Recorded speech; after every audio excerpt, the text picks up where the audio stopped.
I kind of want to jump right in and first ask you about the book itself. You know, you've written, at least you wrote at the end of the book, that this was a book that was born out of pain and anxiety and faith and also freedom. I'm curious to know, why exactly did you feel like you had to write this? What was the purpose behind this book? Yeah, so my book, Let the World See You, How to Be Real in a World Full of Fakes, is really a book about what it means to be seen and to be known and to be loved. And those three words have significant meaning, not only in my life, but I think in everyone's life. Number one, being seen, right? For me, I would tend to hide. Anybody who reads the book, you'll see some stories of being a little kid and getting made fun of and going to hide in a restroom stall. You also see stories about being in the NFL locker room, and yet there were no restroom stalls to hide in. I would kind of put on these figurative masks, right? Put on these figurative masks and hide, right? And so this eventually hiding, it gets uncomfortable, and putting on these figurative masks, those aren't comfortable either. So it's just a book of like what it means to be seen, right? And I think after you're seen, you get a chance to be known, right? And we're understanding that, wow, people want to really know me, not for what I do or what I have, but because of who I am. And then lastly, being loved. I think at the end of the day, the question that a lot of us ask ourselves, whether as parents, as children, as any job we do, as employees or managers, yes, we want to be successful. Yes, we want to make money. Yes, we want to provide for our families. But I think at the end of the day, I think we all want to be loved.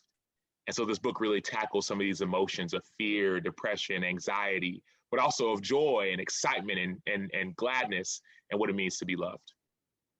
I got to tell you, I've been reading a lot during this pandemic period that we've been in. Now, for me, I'm starting to finally get back into work with college football beginning up again. But this has been one of the best books I've read all year, and I've been reading kind of books all over the gamut. And I think for me, it is that connection of, we all at the end of the day want to be loved. We all want to be appreciated. You mentioned that a lot about, you are a people pleaser. I feel like I'm similar in that way. I do want to know, when exactly did you start writing this? Because your career didn't end that long ago. When exactly did you start? How long did it take? When did you finish? Absolutely. So I started this book in March of 2019, approximately March 18th, if I want to be precise. And the reason I know that date is because I just finished a very difficult season of life. A year before I started writing this book, I'd literally just signed a multi-year, multi-million-dollar contract in the NFL. I was going on year 8. I'd been on minimum contracts leading up to that, and I finally did enough to earn a multi-million-dollar contract. I'd made it.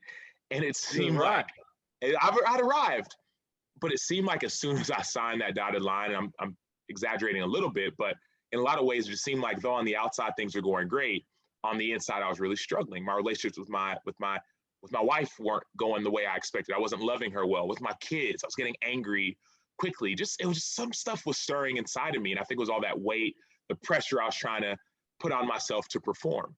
Well, fast forward, go to training camp, and I remember actually sitting down with a friend a week before we started training camp. And mind you, I'm the guy now. I am the guy, and I'm the starter and the contract. And I remember sitting down and being in tears because I just didn't know what was going on in my life. And I said, man, I just need to get back to football. Let me just get back. We have a week before training camp. As soon as I get back to football, everything will be right again. Everything will be okay again. Think about the pandemic experience, right? If people can relate.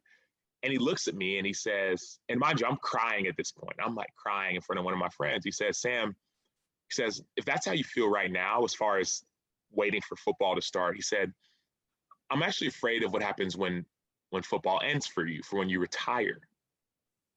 Right. And he says that, and he looks at me again as I'm lifting my head up and wiping the tears away. And he says, oh, by the way, it's nice to see you. It's nice to see you. And it threw me off guard because this guy had known me for 10 years. He'd never seen me cry or look weak or ashamed or sad. He'd always seen the $1 million smile in the book and just life good. And he said, it's good to see that you are human. It's good to see you're human. So we recommended I talk to a counselor, and I did. And so I had that period. And then actually a few weeks later, I lost my starting job. And then a few weeks later, I tore my pec. I was out for the season. Few weeks after that, our house flooded. A few weeks after that, I lost a mentor. So much happened in life. And it culminated in last March when I started this book. I was actually in South Korea, and I was speaking at a business school and also doing a football clinic. And I was supposed to be there with my wife for our 5-year anniversary. But right around that same period, her wallet had gotten stolen, which had her green card in it, her visa. She's not an American citizen. At least she wasn't. Now she is, by God's grace. Well, so she couldn't come on the trip. So I go on this trip. She says, you got to go. You committed. You got to go. And so I go, and just all the things that had happened were just, I think I finally had a chance just to slow down, And I remember just waking up in the middle of the night, and I think just the weight of everything was really, like, I started to really realize what had happened in my life. And I started writing about death, and about fear, and about shame, and about love, and about joy. And I started writing and writing and writing. And funny enough, when I was sitting down with my friend 1 year prior, he said, you know, I'm worried about you. He said, it's good to see you. But he also said, hey, Sam, maybe, just maybe, God may be writing a book in your life, and you may only be on chapter 2. Mind you, he said this before everything that you just heard. And so I started just journaling, and I got back and I called up my friend. I said, hey, remember that book you were talking about? He said, yeah. I said, I feel like I'm on chapter 12 right now. So I'm ready to start writing. So started it in March. I actually finished it in October. So it took a few months. I took a little break in between because I had got signed back to a football team. So I finished in October of last year, and I couldn't be more excited that it's out for the world to see. You know, one of the things that you mentioned this a second ago, but one of the things that really sticks out to me about your book is the juxtaposition of joy and pain. You know, how you can have these moments like you mentioned even in the book, as well as you just told us, that 2018 year. I mean, that was a rough year for you, but at the same time, you had the birth of a child. You know, you had these blessings that happened within that year. The reason I bring that up is because I was really struck by your trip to Nigeria when you were 2000, when you were 15, not in 2015, when you were 15 years old, your first mission trip with your parents. And I do want to get into your upbringing here in a second, but I do want to ask about this. That trip, it seemed like that was the first time that you really had a chance in your life to see joy through pain. Expand on that a little bit for me. Living in America, a lot of us, people talk about first world problems, and I get it. Sometimes it's, we use euphemisms, and it's like, oh, first world problem. But I got a chance. My parents were born and raised in Nigeria. They came to the United States in their early 20s. They started from the bottom and worked, and now they're doing really well, but they never forgot about their roots. So every summer we would go back to Nigeria. They'd go back and do these medical mission trips and bring doctors, nurses, surgeons. And I was never, say, old or mature enough to go on that trip until I was 15 years old. My parents said, I think you're ready, almost somewhat of a rite of passage. So I go on that trip, and mind you, 15-year-old kid, I'm playing football, basketball, and I've got, issue. I got acne and all the things, right? And I got my concerns. And I went through. Yeah, exactly, right? Every 15-year-old kid, right? Go to Nigeria, and I remember seeing this young kid over there, and he looked probably like 8 or 9 years old, in a dingy kind of tank top, some just yellow shorts that were dirty. You could tell he'd had it on for some time, and a pair of sandals that were run through. I mean, it was like on their last leg. And I remember just having a conversation with them. We're talking, and I'm like, hey, what's your name? And we're just having a conversation, right? And he said, my name is. So mind you, everybody knows my name is. So my name is Sam. Really, Samuel. My name is Samuel Acho. Talking to this kid, I'm like, hey, what's your name? He said, my name is Samuel, right? Samuel. I'm like, oh, okay, cool. And mind you, like, he's probably like 80 pounds less than I was. And I'm looking at him, and I say, hey, how old are you? And I'm thinking he's 8, 9. He said, I'm 15. And I was like, no, like, how old are you? I'm 15. Wow. And at that moment, Coley, it just seemed like everything changed. I didn't choose to be born in America. I didn't choose my parents. I didn't choose any of that stuff, right? Samuel, 15, in America, worried about girls and pimples and class. And you got Samuel, 15, in Nigeria, Yet when we conversed, he wasn't worried about anything. He had joy. He was happy. And I'm thinking, dude, you have nothing. Those are the same, that's the same tank top you've had for weeks, the same shorts, the same sandals. How can you still have this much joy? He had something about him. He wasn't worried. And it clicked. At that point, I realized that your joy isn't based off of your circumstances. It's not. It's based off of something deeper. For me, and even for him, and maybe for some people listening, that joy is based off of a faith that God is going to provide even when he can't see it. And I think sometimes when you have less, you can appreciate that mentality more. This dude had nothing, yet he knew he was continually provided for. He's still alive, right? He was breathing, right? He had joy. Yet I had my worries. And so at that point, I realized that our joy has nothing to do with our circumstances. Fast forward 15 years later, I'm signing my big deal, right? I'd signed a multi-year deal in the NFL going on year 8, right? You should think joy, multi-million joy, but it wasn't joy. Something was missing. I was hiding. I was pretending. I wasn't being who God had made me to be. And so I realized at that point, like I said, joy is not based on circumstances, but I also realized a second thing, that oftentimes people try to cut off negative emotions, whether it's fear, right? I'm not scared, or anger, or sadness. I'm not sad. I'm okay. I'm fine. But what we don't realize is that there's not if you cut off the negative emotions, you'll cut off the positive ones as well. We don't have a governor for our emotions, right? If you cut off one, you cut them all off. But yeah, if you're opening yourself up to the sadness and to the pain, you'll be able to experience that joy as well, right? It's almost like a buoyancy of like life, right? Ups and downs. It's not, you don't just like go up all the time, or you don't just stay level. It's like, man, there's good things, there's bad things, right? And so that's what I learned on that trip, being 15 years old. Yeah, that's really good. That's really powerful. You did mention that was a trip that your parents took you on. I'm curious to know, who is Samuel in the Acho household? Tell me a little bit about your upbringing and about your parents. Actually, your sister Chi-Chi. Hey, how you doing, Chi-Chi? We went to school together, went to college together. This is just kind of one of the crazy circumstances that we didn't quite know when we first set this up.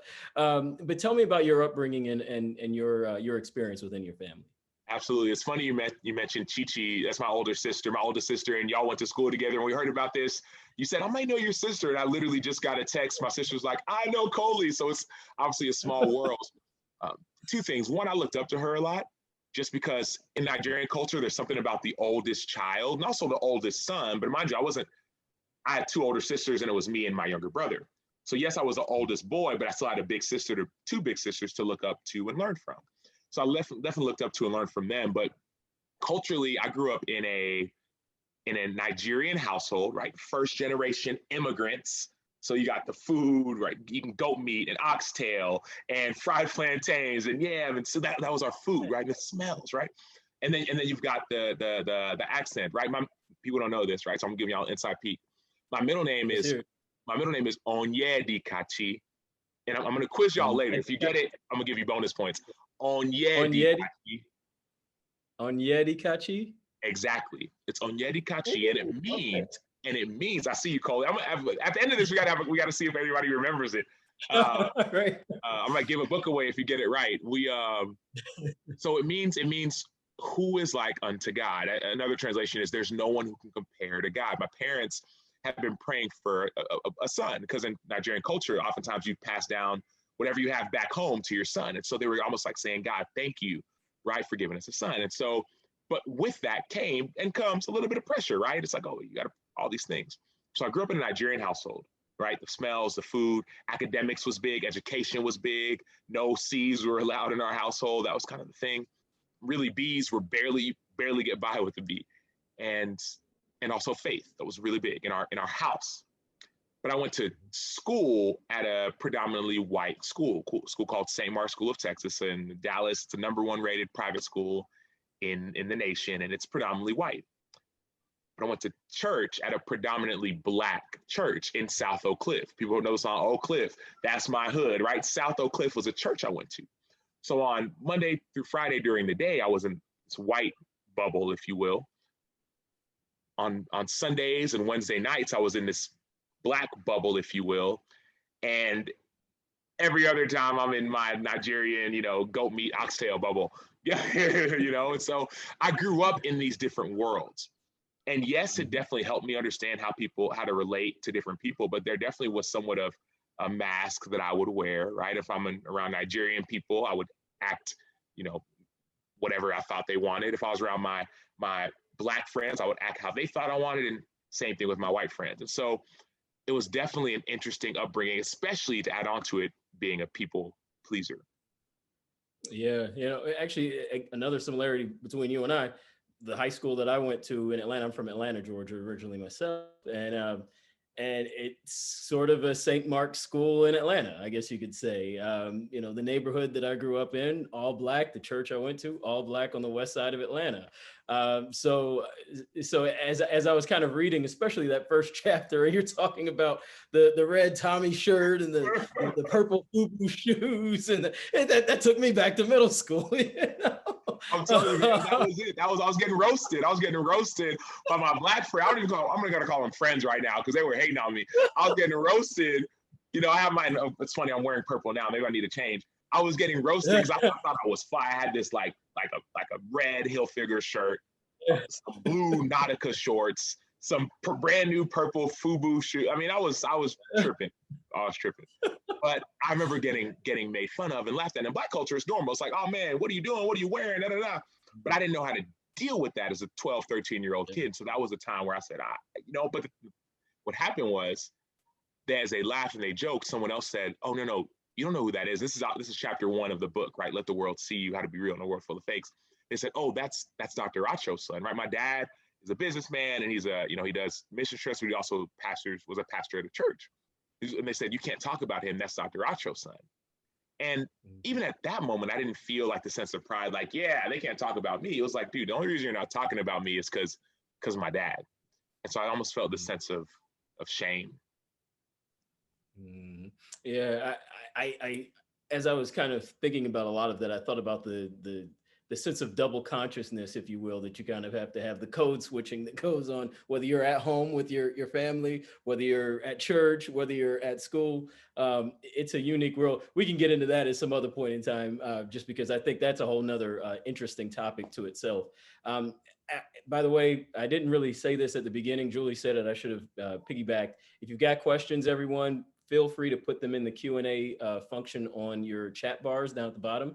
And in just a few minutes, we'll begin to take some of your questions. But before we do that, I've got a few more for Sam, myself. And one of them is about faith. Obviously that is a key component of your life, also a key driving force within the book here. Earlier today, I was actually just texting with a mutual friend of ours, Cliff Marshall, who worked over at the Ignition Training Center there in Cincinnati, is currently with Indiana University sports there. Like you, Cliff is very much a man driven by his faith. And so when I got to that portion of the book, I really, I could see you even clearer that way, because I knew how much Cliff was into his faith.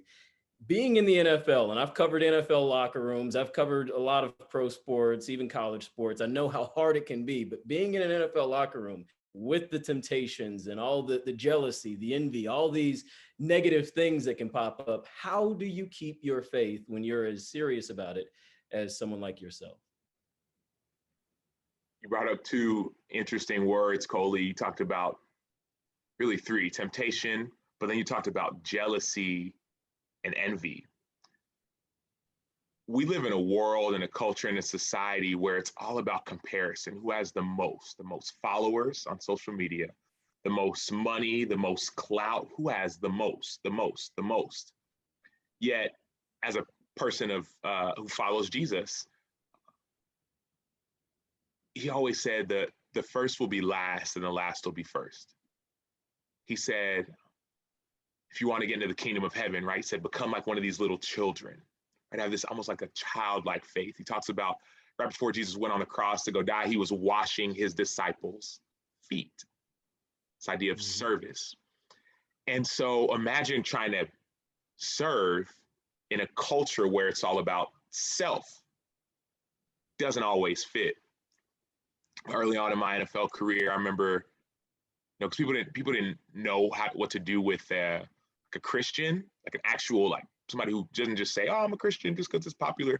Somebody who also actually following God, but also is a fierce competitor. They didn't know what to do with that. So I'd be at practice and I'm trying to ball. Like, what do you expect? I need a ball. And so I'm out there, we're going, we're playing, in practice, we're pushing, we're shoving, get into a fight. I might push somebody, push me back, grab a helmet, I'm grabbing a helmet, the whole thing. It's life, it's football. And after practice, or even after the play, somebody would look at me and say, and I'm not going to say his name, but if he's watching, you know who you are. He would say, well, Sam, you're not supposed to get mad. You're a Christian, right? Christians are supposed to get angry. Was that a curse word I just heard?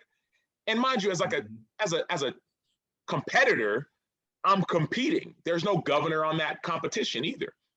But as a follower of Jesus, I'm competing as well, right? People don't understand. Yeah, Jesus was talking about like the lamb, but he's also a lion, right? There's a phone ringing right now. He was flipping tables. He was going crazy, right?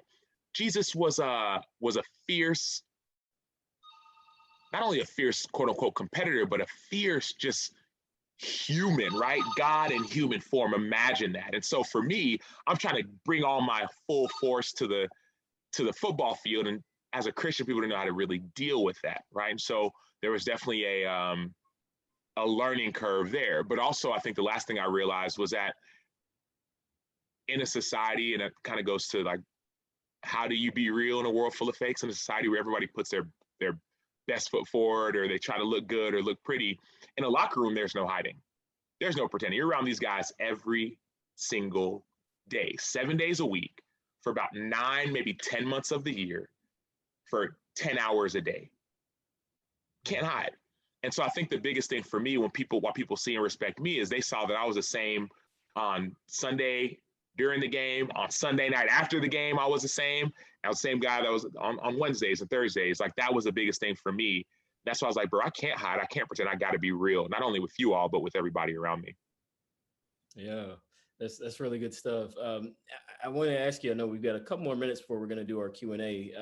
One thing that really stood out a lot to me with reading this book was the repetition of the 2 words, be you.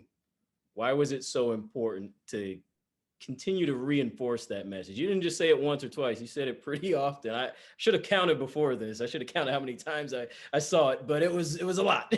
Why was the emphasis on be you so important in this book? Well, interestingly enough, that was actually initially the initial proposed title of the book. The title was actually be you. So that was the title. And I think the reason I wanted that message to come through so clear was that during that 2018 season, 2 years ago, we had a coach named Matt Nagy. He's the head coach of the Chicago Bears now, and he had just signed with the Bears. And he came in, and yes, coaches come in, they clean house, they bring in their culture, but he has this saying. He had this saying. And his saying and his whole theory of change, as some people may call it, is this idea of be you. 2 words, 5 letters, everything changes. Be you. What does that look like in an NFL locker room? We have guys who love, like for me, I love being in the community, hanging out with fans. I love throwing parties, right? Like celebrity waiter nights, raising money, doing charity events. That's me, right? Some people love golf. Some people on the NFL, like my teammates, right? They love golfing. They'll golf every hour of every day that they're not at practice or playing a game. They love golf. Some people love just playing video games, right? Whatever it is. In locker rooms, oftentimes, and I'm sure in businesses and bars and in homes, sometimes you get chastised for being you. Well, Sam, you shouldn't be in the community so much, hanging out with fans. Come watch more film or practice more. Or player X, you shouldn't be golfing all the time, right? Maybe if you would focus more on your job, then you, or man, maybe if you know, but that's right. And that doesn't just happen in sport. It also happens in life. It happens in life. We try to put on these clothes that don't fit to be somebody we're not. And his whole motto was, be you. Be you. Let the world see you. Because when you do, 3 things happen. This is my spin to it, but I believe that God gets the glory. I believe the people around you benefit, and I believe the world around you thrives. We saw that on the football field in 2018. The Bears were 12-4, went to the playoffs, were this close away, literally this close away from potentially going to the Super Bowl. right? Because we were allowed to be us, right? For golfing, but guys making rap videos. We would show the rap video in the team meeting. I mean, it was like, be you, let the world see you, because everyone will benefit. I got injured that year. That was the year that you heard everything that happened. I got injured. And one thing people may not know about me, I love just listening. Obviously here I'm doing a lot of talking, but I love listening.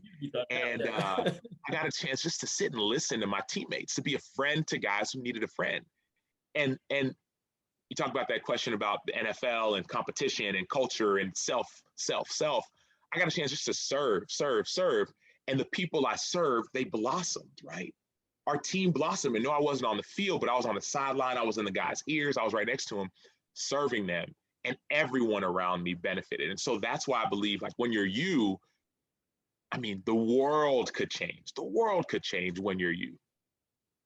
It sounded like the city was even benefiting, was blossoming off of the way that you're serving that year too. And that's something that we may not get into right here because of the time, but certainly that's a key part of your book. I since we are kind of talking about Chicago, obviously you were drafted by the Arizona Cardinals and spent some time there before signing with Chicago in free agency, then signing a longer term deal. And I know you're here in the city right now for something else you're working on.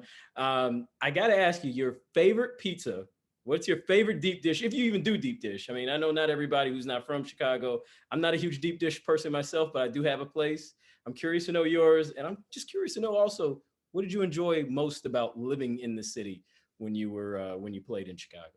Absolutely. Well, I'm honestly not a huge deep dish person, so don't shun me. People are throwing water bottles now. But my favorite, I mean, obviously it'll be Giordano's or Lou Malnati's. Funny enough, my first visit ever to Chicago, I'm from Texas. My parents from Nigeria. I went to school in Austin. I played in Arizona. I don't like the cold, but I visited Chicago actually when I was visiting Northwestern with my sister. She had just gotten accepted and she was excited. That was my first ever trip. And this is kind of goes to the second thing I love about Chicago. And some people will probably laugh at this story, but I remember two things. One, I remember the deep dish pizza, right? About this thick, huge slices, right? It was amazing, tasted really great. But I also remember, yeah, you can't use your hands. You literally need a fork and a knife. I mean, I'm telling you, it's literally like a pie. It's bigger than a pie. I remember the people. Both good and bad. I remember there was an incident we were driving and there was somebody crossing the street, and this driver, as this person crossed the street, literally bumps the dude crossing the street. And I'm like, is that allowed? But it's like, my sister's like, that's Chicago. That's just how it is, right? People are on their way doing their thing. And that's maybe you can say a negative side, but the positive side is the passion people have for their sports, for their city, for their community. I love just the passion. I feel like once you're a Chicagoan, once you're in this community, the community, they envelop you and they lift you up for good and bad. And that's what I was hoping for. When I left Arizona, excuse me, I'm getting choked up thinking about my memory. When I left Arizona, I wanted to go somewhere where your good got elevated and your bad was also elevated. I want to go to a national platform. Arizona at the time, it seemed like no one cared about if you succeeded, if you failed, if you were 16-0, 0-16. But Chicago, you could throw one bad pass. Look at the team this year. I already had a quarterback change, and they're talking about maybe another one because they're 5-2. They're 5-2. There's a 5-2. People are complaining about how bad the team is, but I wanted that. I wanted to be able to show my stuff on a national stage, but also to be in a community where people need help. And that's why I spend a lot of time on the South Side and on the West Side, trying to just serve a community that needs it. Yeah, absolutely. By the way, Michael, who's helping us who helped set this up for Montag Group, he will tell you about one place off camera here that you got to get some deep dish at for sure.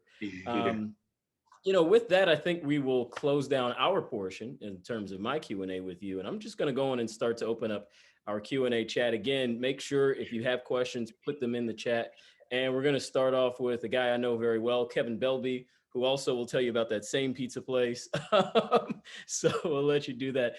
Kevin asked, Sam, can you talk about your vulnerability and opening up with your story? In the social media age, it seems like everyone needs to project a perfect life. How do you have the strength to open up about your life, the good and the bad? Yeah, and before I address that, I saw someone was asking, if anybody wants to learn more about the book or get it, you can get it anywhere books are sold, Amazon, Barnes & Noble. You can also go to samachobook.com. I can maybe throw it in the chat, SAMACHO book.com. Get all the book stuff there. But yeah, that vulnerability piece, Kevin, to your question of Kevin asked, how do you be vulnerable in a social media age? It's hard. I equate it to somewhat of an injury. I remember tearing a pec. I tore my pec and I was in a sling. I was in a sling for about 6 weeks. And it takes time, number one, to heal. But even once you've healed and taken your sling off, you're not going to automatically just start throwing your arm around, whatever. It's, you got to, like, little by little. And so for me, being vulnerable, it came in phases and stages, little by little. I'll give an example. I talked about that time in South Korea where I started writing about fear and shame and pain and love. I wrote on a little, like a little notepad, right? Just a little notepad from the hotel. And I wrote and I started posting some of it on social media. And the response, funny enough, most people don't post about their negative emotions or hard things. They post about all the good things, but the response was positive. I was talking about some of the things that I fear, and people just related. Man, thank you for sharing, because I fear the same things. Talked about love, longing for love. People said, wow, I long for the same thing. So for me, Kevin, to your question, anyone listening, the way to be vulnerable, it doesn't just all happen at once, right? Let the world see you. All right, here I am. No. Right? It's little by little with people you trust. Find some people you trust, people you can actually open up with, who can join the journey with you. And I think that's what I try to provide with the book. It's almost like this opportunity to join this journey of freedom, of self-discovery in a lot of ways, of service. And I say service, but it's like, you cannot keep your gifts to yourself. We need them. Not only that, we need you. Whatever it is that who you are, we need that. Society needs that. Your parents need that. Your siblings need that. The world needs that. And so when I say service, I'm talking about this idea of real humility, because all humility is, people think, well, if I talk about how smart I am or how good I am at this or that, it's really being prideful. No, pride is really just thinking about yourself more than you ought. Right? Humility is thinking about others, right? And so if I'm really humble, I'll share my gifts. I'll share the fact that I got this book that I'm so excited about that I want the world to see. I'll share the fact that I got my MBA from while I was playing football. I'll share these things. So hopefully, and I'll share the heart as well. And hopefully, it'll encourage someone else to do the same. Yeah, that's cool. As you were saying that, I was thinking about how some of our favorite songs in the world are not just specifically love songs, not just the ones that are like, oh, I love you so much, da, da, da, but it's the heartbreak. Yeah. We actually really like the heartbreak songs too, because we empathize with that as human beings. We know that to your earlier point, life isn't a straight line. Life isn't only down. Life isn't only up. Life has a little bit of everything. And I don't know why, but that was kind of the first thought that came to mind as you were saying a lot of that. Next question we have, and again, feel free to keep chiming in with the questions there. How have you used the pandemic to your advantage? Did you spend more time with your family, spend more time on work? Exactly how did you do that? That's from an anonymous attendee. Awesome. Well, Mr. or Mrs. Anonymous attendee, I love that question.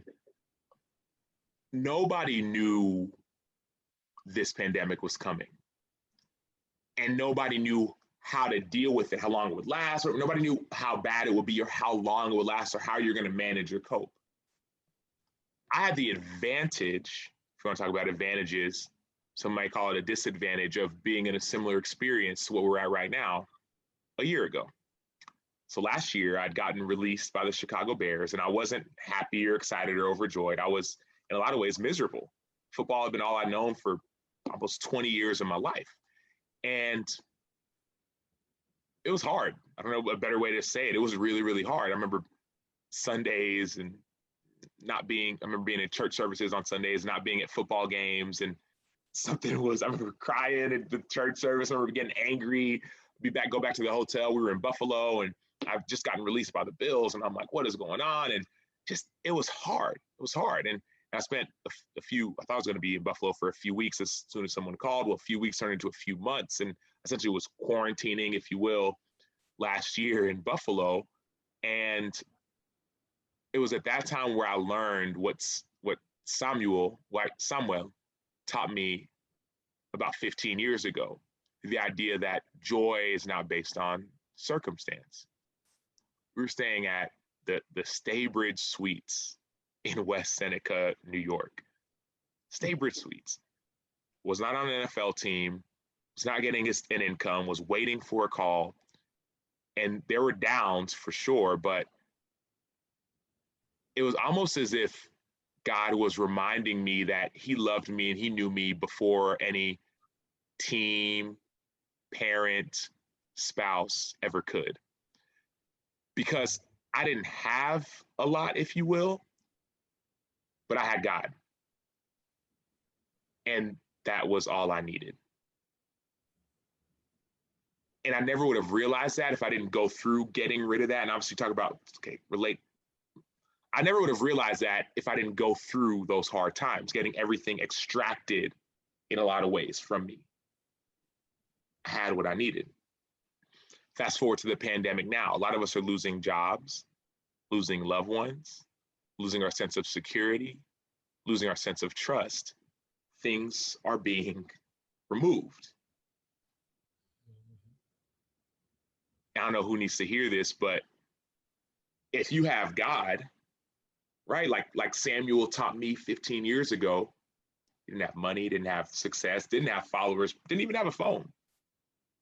Yet he had something that I wanted. He had peace, he had joy. I wanted that.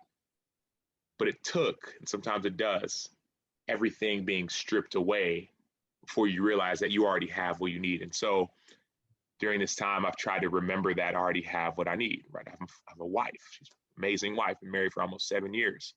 3 kids. I'm getting a chance to hear my youngest one, 2-year-old, who was born during training camp. There's another whole kind of story with that where my wife had some complications, didn't know what was going to happen with her. Was born during training camp of the 2018 season where everything was going on. I'm getting a chance to see him say his first words and take his first steps. I wouldn't see that otherwise. If I was not only pandemic, I was on a football team right now. So there's always something to be thankful for. Mm-hmm. Absolutely.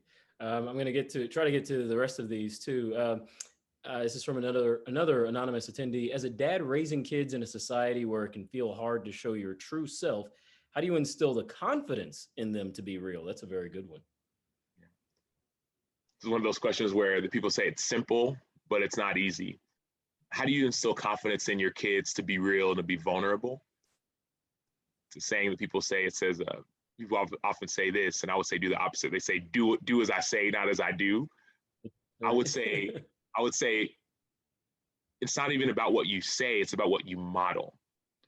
So are you modeling, not confidence per se, but are you modeling vulnerability? I have a 5-year-old son named Caleb, and he's very much like I am, can be people pleasing to a certain extent and emotional and sensitive and all the things.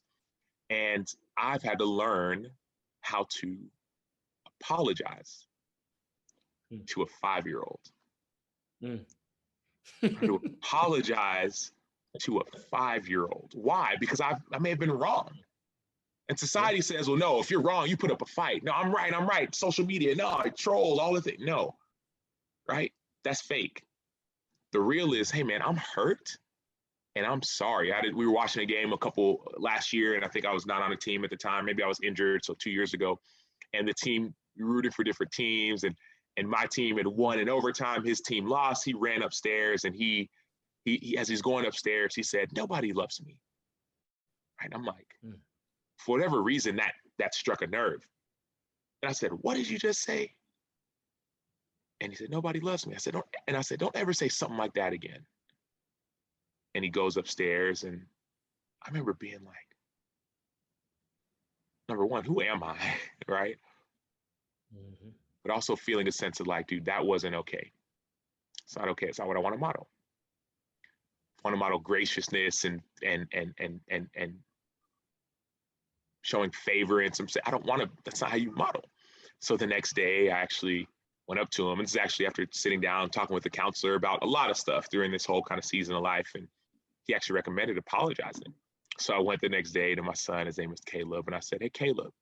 He said, "Yes, Daddy." I said, "Remember yesterday we were watching the game, and you went upstairs and you said something, and Daddy said, don't ever say something like that again." And he said, "Yeah, Daddy, I remember." I said, I'm really sorry. I said, Daddy's really sorry for saying that. That wasn't very nice. And Daddy shouldn't have said that. He looks at me, 5 years old, and he says, thank you so much, Daddy, for apologizing. What you said yesterday really hurt my feelings. So how do you model vulnerability? How do you show your kids how to be real in a world full of fakes? How do you teach them to be confident now when it seems like everyone is pretending? Is that you've got to learn how to build it up in yourself. I'm so sorry. I made a mistake. Will you please forgive me? And you know what? Crazy enough, he said yes. He said yes, and minutes later, we're running and we're playing, throwing each other around and having a blast. Vulnerability, forgiveness, joy, being real. The important part of that to me is that he sees that while you're an adult, while you're his father, he also realizes that saying sorry is not something that stops at a certain age, that you're going to have to be vulnerable all throughout your life. I think that's what I take away most specifically, that he's able to look at you and say, okay, I'm going to have to be like that one day myself, maybe when I have children. So that's really important. That's powerful right there. I know we're about out of time, but we have 3 really good questions right here. I want to get to them. So sorry if we're going to go a little over, everybody, but we're having a great conversation. What can we do? Elena asked this question. Thank you so much for your time. My question is about the process of writing your book. How did you figure out how vulnerable and transparent to be? And she says, by the way, she loves how open you are about your faith in God. And what's the name one more time? Elena. Elena, thank you so much for asking that question. Writing the book was not the difficult part. The words and the letters and type, that wasn't the difficult part. The hard part about writing this book for me was the emotions that came out during this book. During this book, I had to go to places. This book was like therapy in a lot of ways for me. I had to go to places I hadn't really been in a long, long time. I had to remember some of these emotions that I'd been trying to hide. And also while writing it, I had to actually live out what I was writing about. Do as I say, not as I do. And so for me, writing the book was freedom. It was cathartic, similar to crying in a lot of situations. It was this, like, relief. It was a relief. I could get it off of my chest and out of my heart onto pen and paper and words that people can see.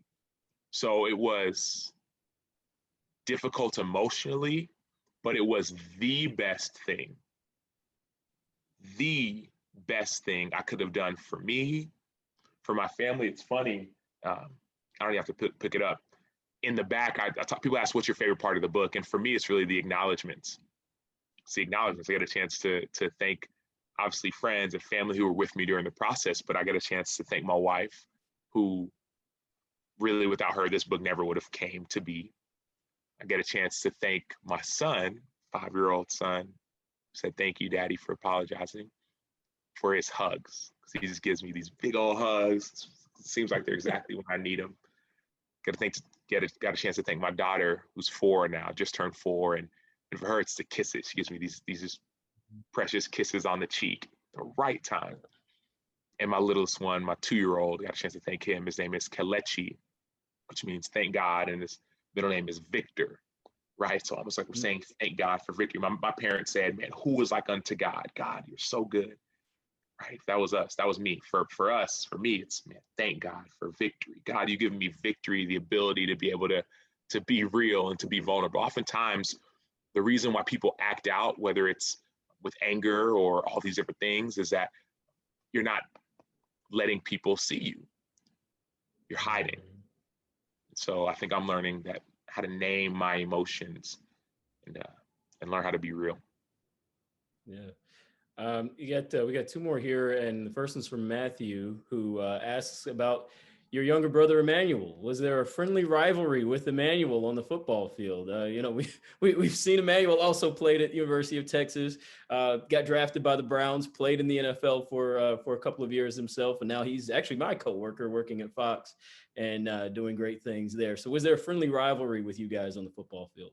Yeah, on the football field, there wasn't. Usually we were teammates, played together in high school and then even in college. And obviously got to the NFL, played against each other a few times. And my team, hopefully, I was hoping my team would win. He hoped his team would win. Football, no. Even basketball, we played on the same teams, and track, usually same teams as well. But there definitely was this deal of us pushing each other. I wouldn't necessarily say rivalry. There were times, probably twice, where we really got into it and it never looked good. And the first time our parents kind of said they broke that apart because I was a big kid, he's a big kid, so it was usually like World War III. And the other time was a couple years ago where he was growing.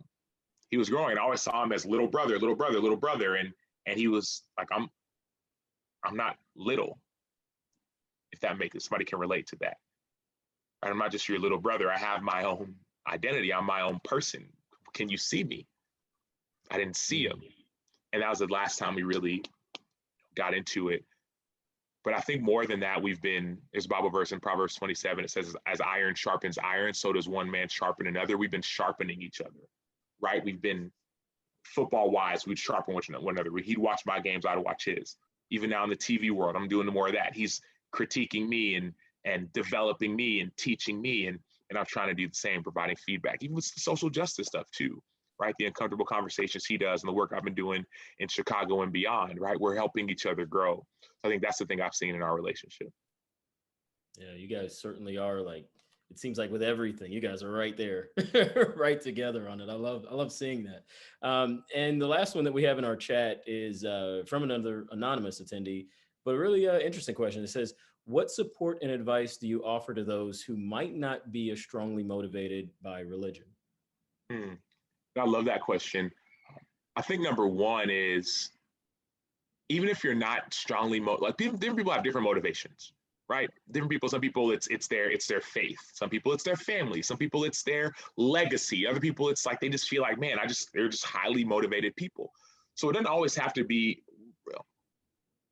And religion is we're not getting into that, but like for me, like following Jesus, that's like, I'm like, okay, I want to honor God with my body, with my gifts, whatever, right? But also, you may not understand, like you have gifts, and you're being an example to somebody who may be of a different faith, a different background, different field. Yet, by you giving your all, by you being vulnerable, by you being real, you're motivating them, right? People don't know this, but Coley, I just started doing some stuff with like a college football announcing kind of stuff, just trying it out, having a good time. And I got a chance to hear that you were moderating this. I started researching you and be like, dude, this dude's killing it.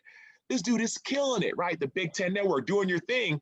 And I'm like, we didn't even know each other, yet you were motivating me, right? I don't know your religious background, your faith background. All I know is that you went to school with my sister, and you're killing it at what you do, right? But you're being you.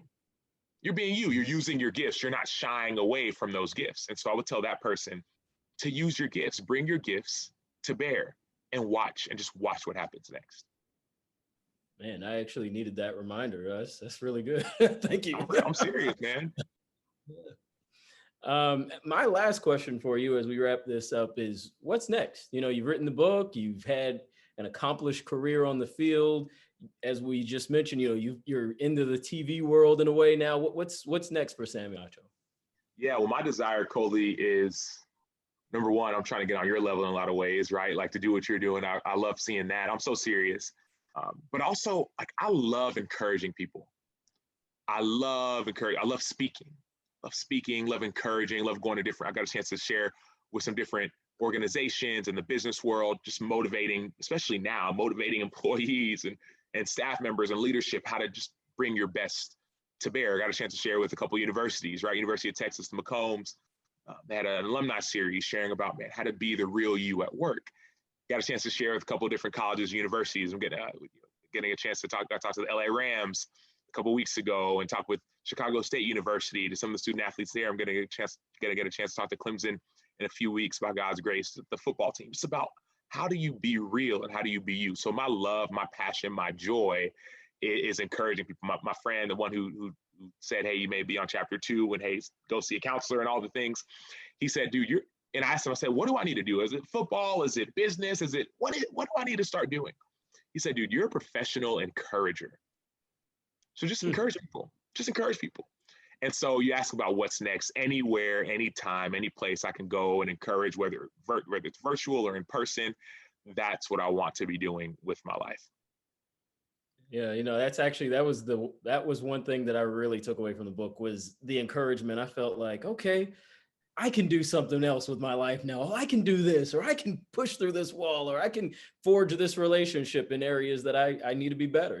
I took those things away from reading that as well. So you're the one that's really killing it. I thank you for your time. I thank you for writing this book. I think it's a very important read for so many people in this world, especially these days. To the one question about the pandemic, in these times of uncertainty, whether you have faith in God, Allah, Yahweh, no faith at all, I still feel like, to your point, there's something that motivates you, and you're going to find that at least that switch within this book. You're going to find something in there that might spark your motivations and allow you again to be your genuine self. So Sam, I really appreciate your time. Everybody out there who's been watching this, who filled in a question here, or you're just been watching, thank you so much for your time. This has been a wonderful experience for us. Hope that we get a chance to do this again. And Sam, you're in Chicago. We need to talk, man. Let's socially distance catch up or something. Let's go to that pizza place that you and Kevin and everybody knows about but me. Let's go there. Let's go there. Pequod. Yeah. That's our spot. It's Pequods. Yeah. All right. We need to meet up socially distanced 6 feet apart. But no, thank you, Coley. And thanks everybody for listening, right? If you want to get a chance to check out the book, it's called Let the World See You, How to Be Real in a World Full of Fakes. It's available anywhere books are sold. And yeah, if you've read it already, feel free to go to Amazon, leave a review. We'd love to hear what you think about the book and how it's affected you. Coley, thank you, man, for your time, for the research, for even listening to the audiobook. And that meant a lot to me. Absolutely. Absolutely. Hey, thank you again, everybody. We will see you later.